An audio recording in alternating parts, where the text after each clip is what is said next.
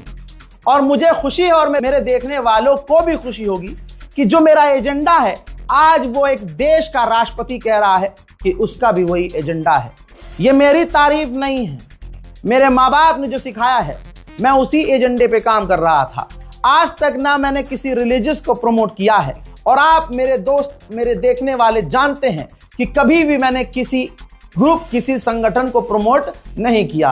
मैंने उम्मा की बात की, मैंने उम्मत की बात की, लोगों को एक करने की बात की, मुसलमानों की बात करी। मैंने अपने आप को अपनी जाति से प्रमोट नहीं किया। मैंने अपने आप को अपने नाम के आगे पीछे अपना, समझते हैं, खान, पठान, रिजवान, शेख, ये सब लगाकर मैंने आपको अपने आप से अलग नहीं किया। मैंने खुद को आप सब में मिलाकर रखा। खुशी है इस बात की कि रजब तैयब एर्दोगान ने जो बात कही है, वही मेंटालिटी, वही आइडियोलॉजी मेरी पिछले 7 साल से है, जिसको मैं यूट्यूब पर रखता हूं। रजब तैयब एर्दोगान ने कहा कि हम न शिया हैं न सुन्नी हैं, हम मुसलमान हैं, बस यही सबसे जरूरी है। यह बात किसने कही? आपके भाई ने एर्दोगान से पहले कह रखी है। नेतन्याहू नंगा हो गया, डोनाल्ड ट्रंप जलील हो गया। यह है अमेरिका का चैनल। महिला पत्रकार ने अमेरिकी सेनेटर से पूछा कि हम ईरान से जंग लड़ क्यों रहे हैं, तो उस अमेरिकी सेनेटर ने कहा क्योंकि हमें इजराइल ने मजबूर किया था। बात सारी खत्म हो गई। अब इजराइल ने किसे मजबूर किया था? डोनाल्ड ट्रंप को। कैसे मजबूर कर दिया? जो आदमी कहीं मजबूर नहीं होता, नेतन्याहू के आगे मजबूर हो गया। इसका मतलब यह है कि एप्स्टीन जो बंदा था, जो यहूदी था, वो सारा प्लान किया हुआ मोसाद का था। आज डोनाल्ड ट्रंप की छोटी छोटी बच्चियों के साथ गंदी और घिनौनी हरकतें कि मैं अगर यहां बोल दूं तो चैनल ब्लॉक हो जाए। 3-3 साल की बच्चियों के साथ वो एप्स्टीन आइलैंड पर क्या क्या करता था, ऐसी तमाम वीडियोस इंस्टाग्राम एक्स पर सर्कुलेट हो चुकी हैं और आई होप कि आपकी नजरों के सामने से वो गुजरी हुई भी हो, मैं यहां लगा नहीं सकता। ठीक, तो वो आदमी, क्योंकि उसका डेटा इजराइल के पास है एप्स्टीन का, और उससे ज्यादा खतरनाक भी, शायद इसीलिए डोनाल्ड ट्रंप मजबूर होकर ईरान पर हमला करने चला गया। अब दोनों के गले में हड्डी फंस गई है। वहीं गुजरी रात, अभी कुछ ही घंटे पहले सुबह हो रही थी जब हमारे हिंदुस्तान के समय के हिसाब से, तो इराक पर अमेरिका ने भौकाल वाली ताकत से बमबारी की। मंजर बीती रात बहुत कुछ हुआ है। बीती रात हिजबुल्लाह भी खामोश नहीं रहा है। हिजबुल्लाह ने दूसरी बार मिसाइल और रॉकेट लॉन्च किए इजराइल की तरफ, जिसमें से कई रॉकेट्स को इजराइल ने रोक तो लिया, लेकिन एज यूजुअल कई सारे रॉकेट इजराइल के तेल अवीव और दूसरे शहरों पर जा गिरे।